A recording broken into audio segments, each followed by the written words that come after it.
किसी दूर दराज गांव में जाहिद नाम का एक व्यक्ति रहता था।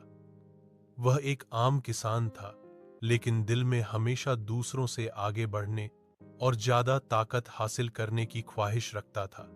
गांव में अक्सर लोग उसकी मेहनत की तारीफ करते, मगर जाहिद चाहता था कि लोग उसके आगे झुकें। एक दिन उसे खबर मिली कि गांव के किनारे एक पुराना मकान है, जहां एक बुजुर्ग जादूगर रहता है जो लोगों को काला जादू सिखाता है। जाहिद के दिल में लालच जागा और वह रात के अंधेरे में उस मकान पर जा पहुंचा। अंदर एक बूढ़ा जादूगर बैठा था, जिसकी आंखें लाल अंगारों की तरह जल रही थीं। उसने जाहिद को घूरते हुए कहा, मैं जानता हूं तुम क्या चाहते हो, दौलत, ताकत और इज्जत, लेकिन ये सब लेने के लिए तुम्हें अपनी रूह का सौदा करना होगा। जाहिद ने लालच में आकर हामी भर दी।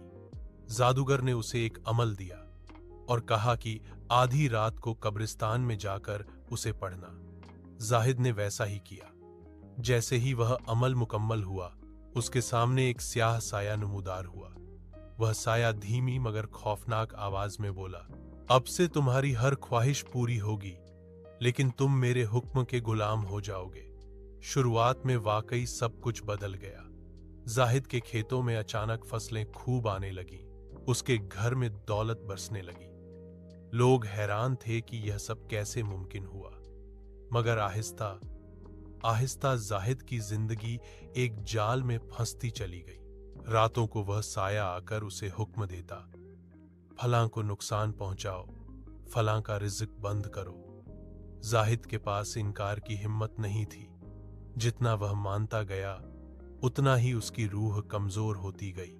कुछ समय बाद उसकी आंखों के नीचे काले घेरे पड़ गए, चेहरा पीला हो गया और दिल में अजीब सी बेचैनी बस गई। लोग उससे दूर रहने लगे।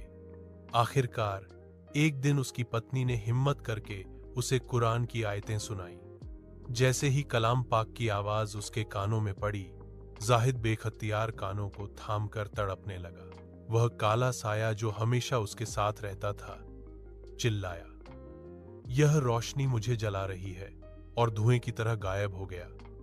जाहिद जमीन पर गिर गया और रोते हुए बोला, ऐ अल्लाह, मैंने लालच में आकर अपनी रूह का सौदा किया, मुझे माफ फरमा। उस दिन के बाद उसने काला जादू छोड़ दिया और बाकी जिंदगी नेकी और इबादत में गुजार दी। सबक: काला जादू अस्थायी ताकत देता है, लेकिन अंजाम में इंसान को अपनी रूह और सुकून खो बैठता है। असली ताकत सिर्फ ईमान और अल्लाह की रज़ा में है।